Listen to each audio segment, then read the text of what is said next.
और दोस्तों, आज हम बात कर रहे हैं राहु चंद्र युति के उपाय की। लास्ट वीडियो में मैंने आपको बताया था कि अगर किसी भी पर्सन की कुंडली में राहु चंद्र के कंजक्शन या युति बन रही है तो उसके क्या क्या इफ़ेक्ट देखने को मिलते हैं हमारे नेचर में, हमारे रिलेशनशिप में, हमारे करियर में।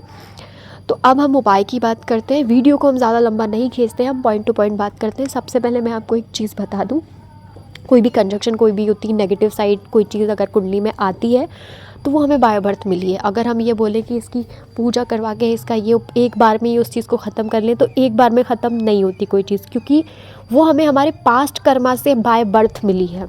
इसका मतलब ये है कि इस जन्म में अगर वो नेगेटिव चीज़ हमारी कुंडली में आई है तो लाइफ टाइम चलती रहेगी।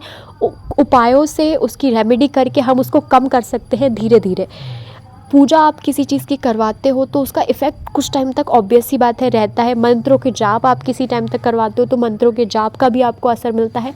पर जैसे कहते हैं ना, कोई बीमारी अगर है आपको लंबे टाइम की, मान लीजिए आपको डायबिटीज़ बताइए डॉक्टर ने, तो डायबिटीज़ में डॉक्टर के आपको जो प्रिकॉशन भी लेने पड़ेंगे और कुछ मेडिसिन, कुछ चीज़ें जो बताएंगे वो आपको लाइफ टाइम लेने पड़ते हैं। जैसे उसमें शुगर को अवॉइड करने का टोटली बोल देते हैं कि अवॉइड करो, जो आपको लाइफ टाइम करने पड़ते हैं। जब भी आप वापस से मीठा खाओगे तो इशू आपको वापस से स्टार्ट हो जाएंगे, होता है ना।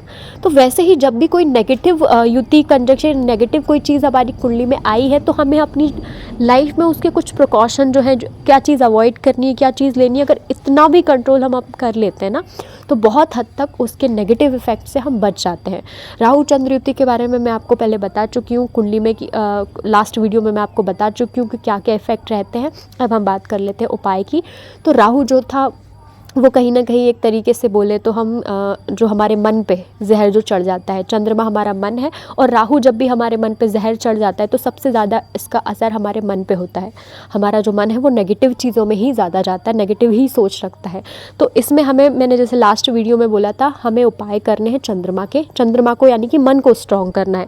तो चंद्रमा से रिलेटेड चीज़ें हमें कभी भी दान नहीं करनी, ना ही गिफ्ट देना है। जैसे आजकल की नॉर्मल चल रहा है कि गिफ्ट में सिल्वर गिफ्ट कर दी, बहुत नॉर्मल एनिवर्सरी, बर्थडे पर, ये सब हमें नहीं करना है।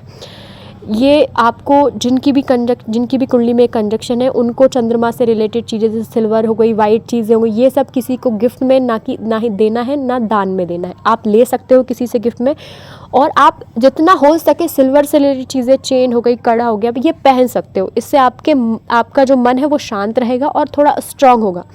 ये चंद्रमा को स्ट्रॉन्ग करने के कुछ छोटे छोटे चीज़ें हैं। बहुत नॉर्मल चीज़ें हम अवॉइड कर देते हैं, गिफ्ट ही तो है, पर हमें पता नहीं होता कि क्या चीज़ हमें नेगेटिव साइड दे रही है, इफेक्ट दे रही है। तो राहु के हम दान कर सकते हैं पर चंद्रमा के नहीं कर सकते, क्योंकि जब आप कोई चीज़ दान कर रहे हो तो अपने अंदर से वो चीज़ दे रहे हो, यानी अपनी ऊर्जा, अपनी एनर्जी दे रहे हो किसी को। दूसरी चीज़ हम बात करें ना तो इसमें ज़्यादा से ज़्यादा आपको वाइट चीज़ों का, दूध हो गया, ये चीज़ों का, ये आपको सेवन ज़्यादा करना है इसका ना। स्पेशली ध्यान रखिए, इसमें दूध का दान या दूध कभी भी किसी को ऐसे नहीं देना है। जब भी आप ये करोगे आपकी मेंटल हेल्थ पे फ़र्क पड़ेगा ही पड़ेगा। तो जितना हो सके आप दूध पीजिए, रात को अवॉइड कीजिए, दिन में पीजिए। वाइट चीज़ें हो गई, वाइट शर्ट हो गई, वाइट कपड़े हो गए, वाइट पहनिए ज़्यादा, खाने में अपनी वाइट चीज़ें ज़्यादा लीजिए। तीसरी चीज़ बात करें तो इसमें आपको नदी, तालाब, पानी से इस कंजक्शन वालों को थोड़ा दूरी रखनी है। जब भी आपको बहुत स्ट्रेस हो तो सबसे ज़्यादा आप शाम के टाइम बैठिए, एक टब में पानी लीजिए, बाल्टी में, टब में, उसमें अपने 15-10 मिनट अपने पैर डुबा के रखिए। इससे आपको वाटर थेरेपी से आपको मन को सुकून मिलेगा जब भी आपको बहुत ज़्यादा स्ट्रॉन्ग कोई स्ट्रेस हो रहा है। आखिरी में बात करूँगी, जिनकी भी कुंडली में कंजक्शन है उनको सबसे ज़रूरी बात, महादेव की शरण में रहना चाहिए। मेरे पास 2-3 केस हैं ऐसे जिन्होंने महादेव को अपना इष्ट मान के उन्हीं का नाम जप, उन्हीं की सारी चीज़ें की हैं। उनको बहुत हद तक वो अपनी लाइफ जो है, उनको इस कंजक्शन, इसके नेगेटिव साइड से बहुत हद तक रिलीफ मिला है और बहुत हद तक इसके पॉजिटिव चीज़ें भी उनके अंदर आई हैं। क्योंकि राहु चंद्र की युति कहीं ना कहीं एक तरीके से मन के अंदर विष खोलना होता है, और वो आप महादेव की शरण में जब भी जाते हो, महादेव से कनेक्शन बनाते हो तो उसका प्रभाव बहुत हद तक कम होता है।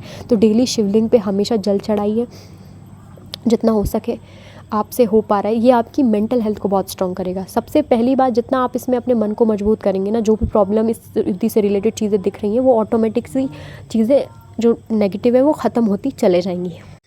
और इस युति वाले जातक को वाटर थेरेपी हमेशा लेती रहनी चाहिए। आप रात को सोते समय अपने पास वाटर रख सकते हैं और उस वाटर को कहीं बाहर किसी भी आप तांबे के लोटे में या नॉर्मल उसमें रख लीजिए। सुबह उठने के बाद किसी भी पेड़ में या बाहर खाली ज़मीन में फेंक दीजिए। ये आप लगातार अगर 41 डेज़ तक भी करते हैं तो जिन्हें बहुत ज़्यादा नेगेटिविटी है वो इससे राहत पा सकते हैं।